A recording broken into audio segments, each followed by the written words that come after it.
제가 고등학교 때 예수를 영접했는데요. 그때 마을에 교회가 생겼습니다.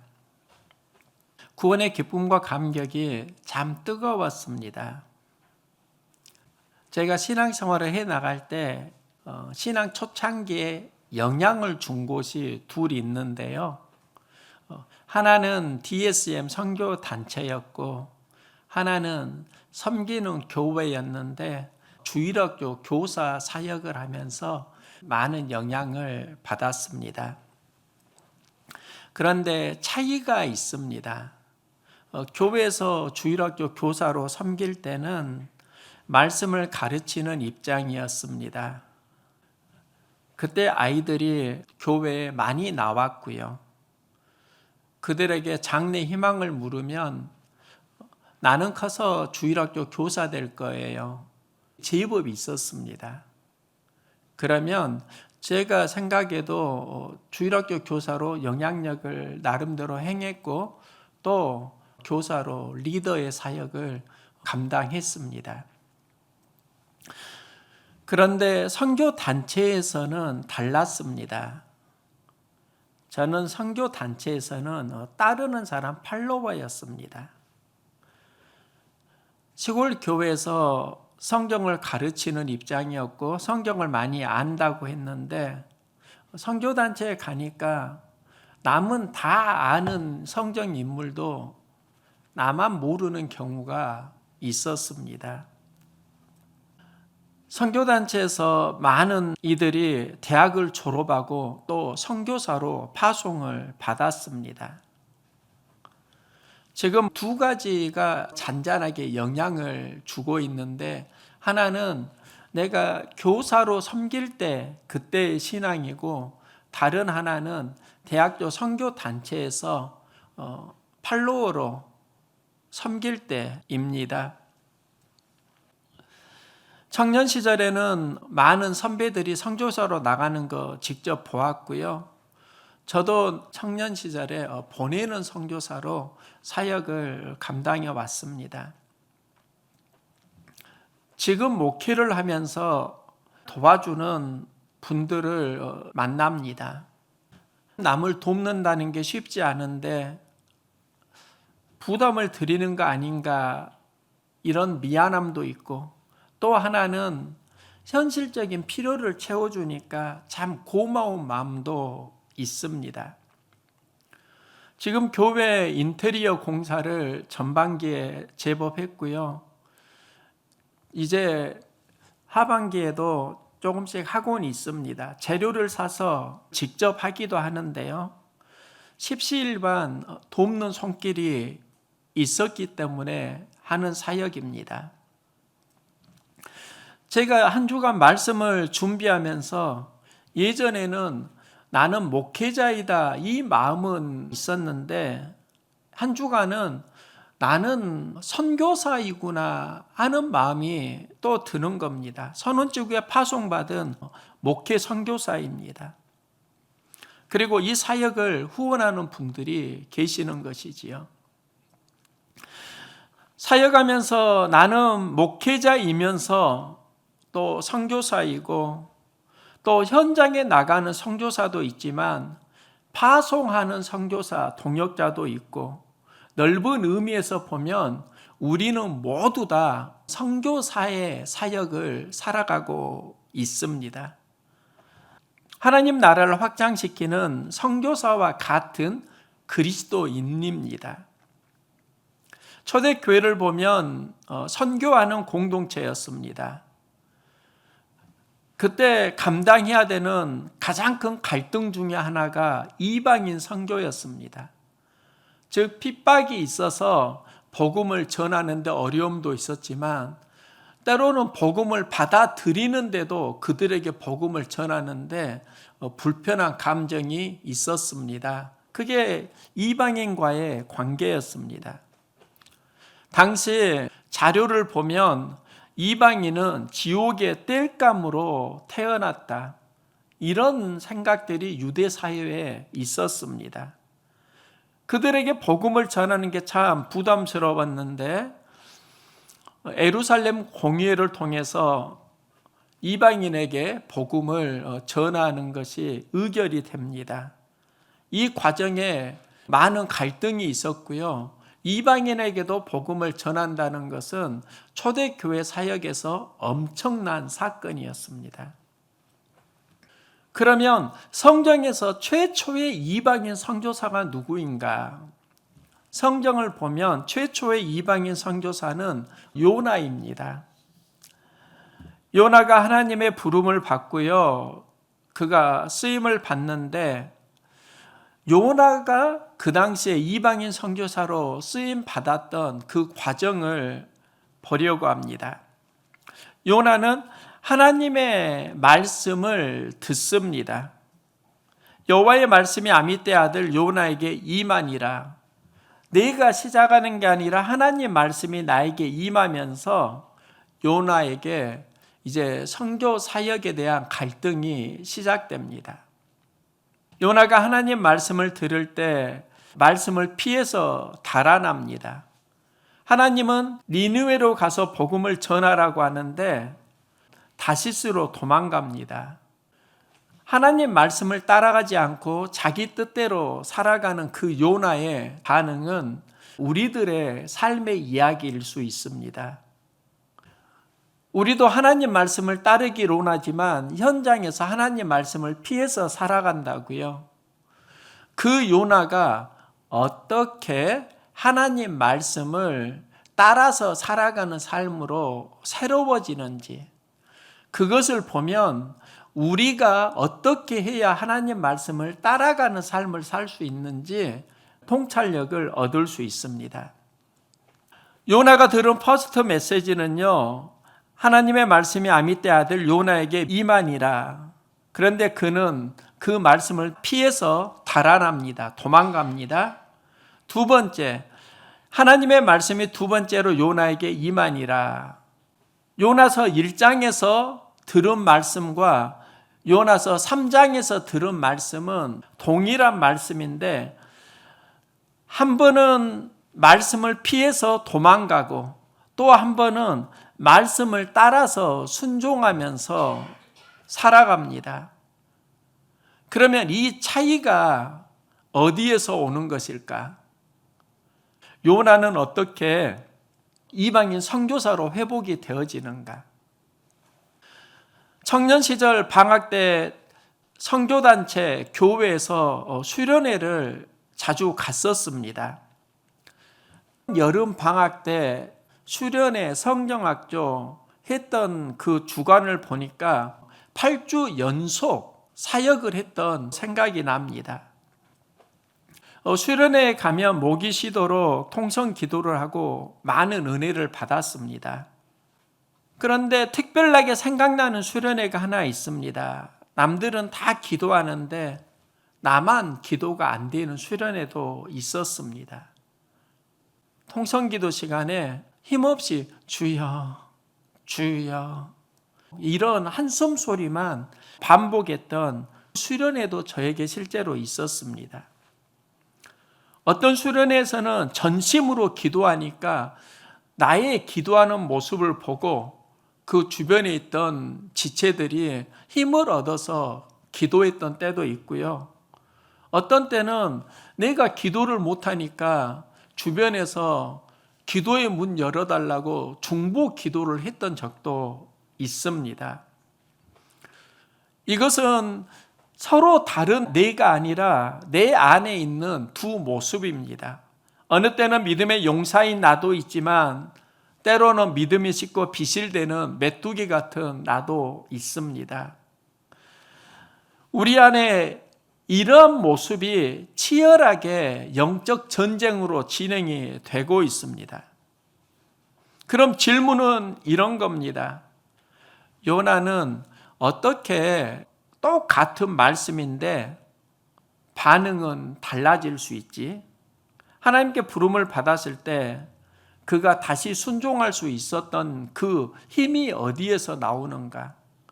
그걸 보면 우리가 이 시대에 어떤 영적 전쟁을 해야 되는지 알 수 있습니다. 요나에게 하나님 말씀이 임할 때 요나가 했던 첫 번째 싸움은 방향 싸움입니다. 이 말씀이 요나에게 임하는데 피하고 그는 다시스로 갑니다. 하나님의 방향은 니느웨인데 요나의 방향은 다시스입니다. 이런 경우가 우리 신앙생활에 많이 있습니다. 우리는 영적 전쟁에서 방향을 회복해야 하는데 어떻게 방향을 회복해야 하는가? 왜 요나는 하나님 말씀을 듣고 니느웨로 가지 못했지? 그 원인이 있는데요. 북이스라엘은 아수르의 침략으로 무너졌습니다. 북이스라엘 출신인 요나가 아수르를 어떻게 경험했냐면 저들은 우리 민족을 무너뜨린 온수의 나라, 적대 감정을 느끼고 있습니다. 요나가 하나님 말씀을 따라서 가지 못했던 이유는 그 안에 있었던 감정의 문제입니다. 적대 감정입니다. 신앙생활에서 승리하려고 하면 적대 감정을 잘 다루어야 합니다. 부정적인 감정을 흘러보내고요. 좋은 감정은 머물도록 하는 것, 이게 바로 우리가 해야 되는 영적 전쟁입니다. 영의 상태가 안 좋아지면 좋은 감정이 우리 안에 머무르는 게 아니라 안 좋은 감정이 나를 지배합니다. 적대 감정이 나를 지배합니다. 적대 감정이 있으면 그 현장을 피하게 되고요. 사랑 감정이 있으면 가지마 해도 그곳에 가는 게 삶의 모습입니다. 그러니까 내 안에 어떤 감정을 품고 있느냐가 삶의 방향을 결정한다는 겁니다. 예수님의 온수를 사랑하라고 합니다. 이 말씀은 내 안에 있는 적대 감정이 내 영혼을 상하게 하니까 그 감정을 극복하면서 살라는 메시지입니다. 적대 감정은 흘러보내고 붙들어야 하는 감정이 은혜입니다. 우리가 영적 싸움을 할 때 구체적으로 현장을 보면은요, 영의 상태가 안 좋으면 자꾸 부정적인 적대 감정이 나에게 쌓이게 되고, 영이 성장하려고 하면 그때는 내 안에 은혜 감정이 찾아옵니다. 성경에 보면 두 아들에게 포도원에 가서 일하라는 아버지의 이야기가 나옵니다. 여기도 방향 싸움이 갈등이 등장하는데요. 큰아들은 포도원에 가서 일하겠다고 하고 가지 않습니다. 둘째 아들은 포도원에 가서 일하기 싫어요, 거절하고 다시 포도원에 가서 일을 합니다. 둘째 아들이 포도원에 가서 일한 이유가 있는데요. 성경은 이렇게 기록합니다. 실소이다 하였다가 그 후에 뉘우치고 갔으며, 둘째 아들이 방향을 회복했던 게 뉘우침입니다. 이걸 회개라고 합니다. 하나님을 향해서 방향을 회복하는 게 회개입니다. 내 마음으로 가는 삶이 하나님께로 돌아가는 것, 이게 바로 회개이고요. 내 감정이 주도하는 삶이 하나님의 감정으로 전환되는 것, 이게 회개입니다. 둘째 아들이 뉘우치고 포도원에 일하러 갔다는 말은 아버지의 감정을 회복했다는 겁니다. 뉘우친다는 것은 아버지의 감정을 만난다는 것이고, 이게 바로 은혜의 감정입니다. 여러분 안에 적대 감정이 있다고 하면 흘러보내는 싸움에서 승리하시기 바랍니다. 이게 흘러보내지지 않으면 우리의 영혼을 힘들게 하고 마귀가 틈탑니다.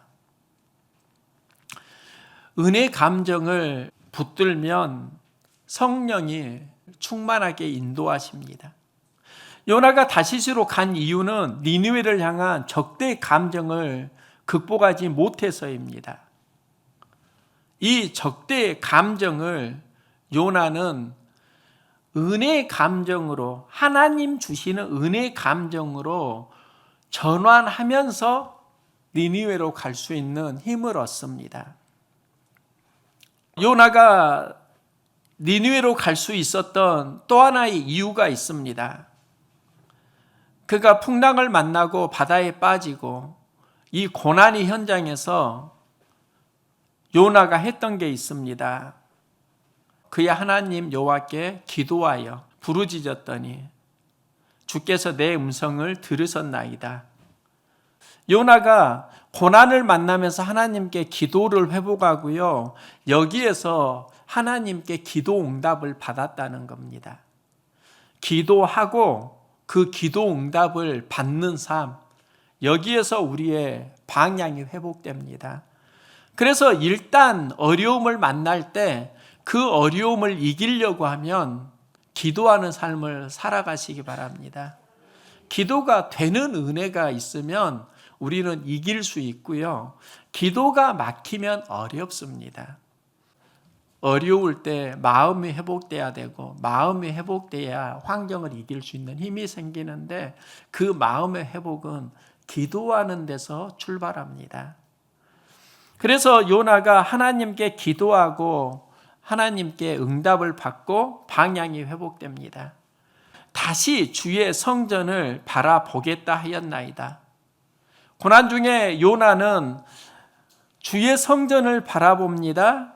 이게 바로 하나님의 비전 회복입니다. 하나님의 마음이, 하나님의 시선이 가는 곳에 요나가 따라가는 겁니다.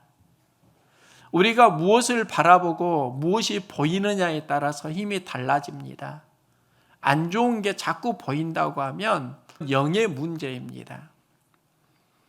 우리가 보는 것 속에서 사명을 발견하고 보는 것 속에서 하나님의 은총이 살아나면 여기에서 신앙은 훨씬 강력해집니다.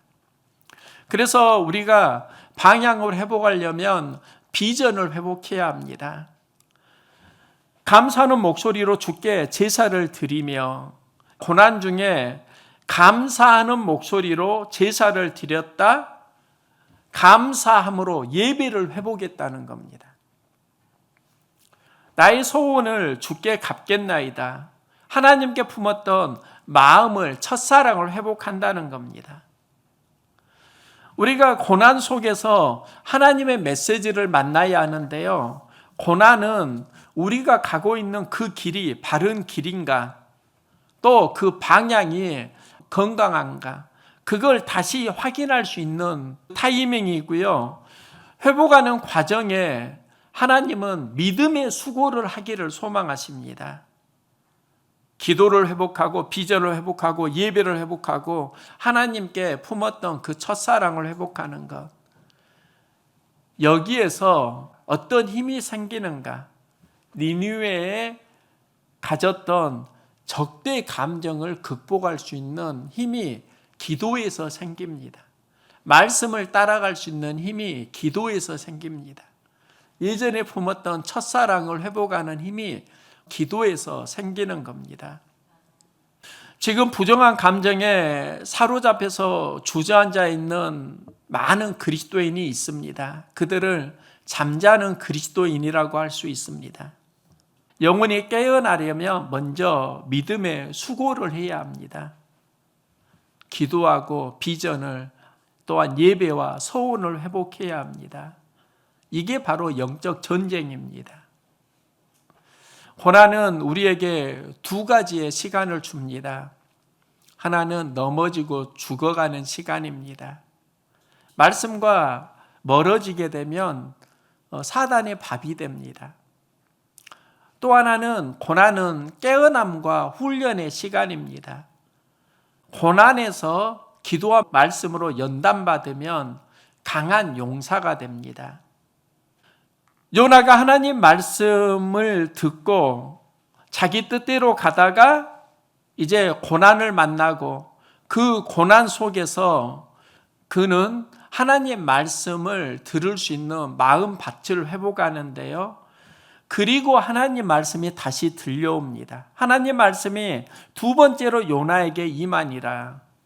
일어나 저 큰 성읍 니느웨로 가서 내가 내게 명한 바를 그들에게 선포하라. 처음에 들었던 메시지와 나중에 듣는 메시지가 동일합니다. 그런데 메시지는 같은데 요나의 반응은 달라집니다. 왜 요나의 반응이 달라지는가? 말씀을 듣는 수고에서 말씀이 들리는 은혜를 경험합니다. 말씀이 들릴 때 요나의 삶이 새로워집니다. 우리가 듣는다고 해서 들리는 게 아니고요. 들리는 시간은 마음 바다의 상태에 따라서 따로 있습니다. 삶은 듣는다고 변화되는 게 아니라 들릴 때 새로워집니다. 전도사로 사역할 때 한 권사님이 저에게 했던 말이 있습니다. 전도사님, 목소리가 너무 여리고 아이 같아요. 설교 목소리에는 권위가 없어요. 제가 그 말을 전도사 때 들었습니다. 그때 내 안에 목소리로 권위를 내세우면 안 된다는 나의 생각이 있었습니다. 당시 부흥사들이 목소리에 힘을 주면서 권위를 내세우는 것 같은 이미지가 저에게 긍정적으로 다가오질 않았습니다.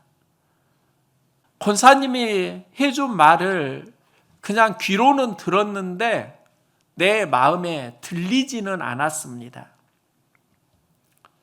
부목사가 되고 교회에서 설교를 했습니다. 그때 나의 설교를 방송을 담당하는 집사님이 녹음해가지고 테이프를 주었습니다. 제가 제 목소리를 테이프를 통해서 들었는데요. 이 과정 속에서 제가 제 목소리 듣는 게 그다지 좋지 않은 겁니다. 예전에 권사님이 나에게 했던 말이 자꾸 생각났습니다. 아이 같다는 말은 목소리가 또렷하고 선명하지 않다는 의미로 다시 들렸습니다. 목소리 훈련을 하면 좀 더 좋은 설교자로 성장할 수 있다라는 애정으로 들렸습니다. 전도사 시절에 느끼지 못했던 그 감정이 부목사 시절에 다시 떠오르니까 사랑과 애정으로 나의 마음에 들려온 것입니다. 이게 들림의 시간입니다. 그래서 스피치 학원에 가서 목소리 훈련을 받았습니다. 제 기억에 처음에 수강료가 24만 원이었던 것 같습니다. 지금 한 10년이 넘었습니다. 15년 가까이 전의 이야기라고 하면 지금은 한 50만 원 이상의 금액입니다. 그렇게 투자하면서까지 필요성이 느껴졌던 건 들림의 시간이 있었기 때문입니다. 제가 지난 세월을 생각해 보면서 듣는다고 들리는 게 아니고 또 사람이 청력으로 사는 게 아니구나. 들리는 마음이 있어야 되고 들리는 은혜가 있어야 되고 그래야 성장하는구나. 그러면 언제 들리는 시간을 만날 수 있지? 그건 하나님의 타이밍일 수도 있고 또 하나는 내 마음밭이 깨어 기경이 되었을 때입니다. 우리가 이 시대에 계속해야 되는 영적 싸움이 마음밭 싸움입니다. 우리는 항상 듣는 수고와 들리는 은혜를 경험하는 신앙생활을 해야 합니다. 목회를 하면서 이게 참 중요하더라고요. 목회자가 수고해야 되는 게 있어요. 근데 수고로만 되는 게 아니에요. 그때는 은혜가 있어야지 돼요. 그 수고와 은혜가 어디에 있어야 되는가? 들음에 있어야 되고 이 들음을 통해서 깨달음의 지각력이 열리는 겁니다. 여호와의 말씀이 아미떼 아들 요나에게 임하니라. 요나서 1장 1절 말씀이고요. 여호와의 말씀이 두 번째로 요나에게 임하니라. 요나서 3장 1절의 말씀입니다. 하나님 말씀이 요나에게 임하니라. 여기에서 요나의 사역이 시작되는데 이건 요나의 이야기이지 이렇게 받아들이려고 하니까 또 이런 마음이 드는 겁니다. 하나님 말씀이 요나에게 임하니라. 말씀을 묵상하는데 하나님이 띄어쓰기 마음을 또 주시는 겁니다. 그러면 말씀이 이렇게 다가왔습니다. 하나님 말씀이요 나에게 임하니라. 똑같은 말씀입니다. 하나님 말씀이 요나에게 임하니라. 요나에게 임한 말씀이 있는데 내가 해석하기에 따라서 하나님 말씀이요 나에게 임하니라 이렇게 다가오더라고요. 그러면 요나의 이야기는 바로 나에게 주시는 말씀의 이야기입니다. 우리는 넓은 의미로 보면 하나님께 부름받은 이 시대 선교사들입니다. 한국 사회에 하나님의 말씀이 다시 들려지기를 소망합니다. 잠자는 그리스도인이 살아나기를 소망합니다. 오늘은 두 명의 요나가 영적으로 등장합니다. 하나는 말씀을 피하고 자신의 뜻대로 살아가는 요나가 있습니다. 또 하나는 말씀이 들려서 말씀을 따라 생명을 살리는 선교사 요나가 있습니다. 내 뜻대로 살아가는 내 인생이 있고 말씀을 따라가는 사명자의 인생이 있습니다. 이 영적 전쟁에서 승리하려고 하면 무엇을 회복해야 하는가? 적대 감정이 주도하는 삶을 하나님 주시는 은혜 감정으로 다시 전환하는 것. 여기에서 우리의 삶이 힘을 얻습니다. 열정이 살아나기를 소망합니다. 기도의 열정, 말씀 예배의 열정이 회복될 때 삶의 방향이 회복됩니다. 듣는 수고에 들리는 은혜가 있을 때 회복됩니다. 목회를 하면서 항상 기도하는 게 있더라고요. 하나님 듣는 수고를 하게 해주세요. 그런데 들리는 은혜를 누리게 해주세요. 듣는 수고 내 영역이고요. 들리는 은혜는 하나님 주시는 영역입니다. 내 마음과 하나님의 영역이 만날 때 신앙이 여기에서 답을 찾아갈 수 있습니다. 요나가 고난을 만납니다. 이때 말씀을 듣고자 하는 수고를 하고 마음 밭이 회복되고 말씀이 들리는 은혜를 경험합니다. 하나님의 말씀이요 나에게 임하니라. 말씀을 따라 이 시대에 쓰임받는 선교사 삶 살아갑시다.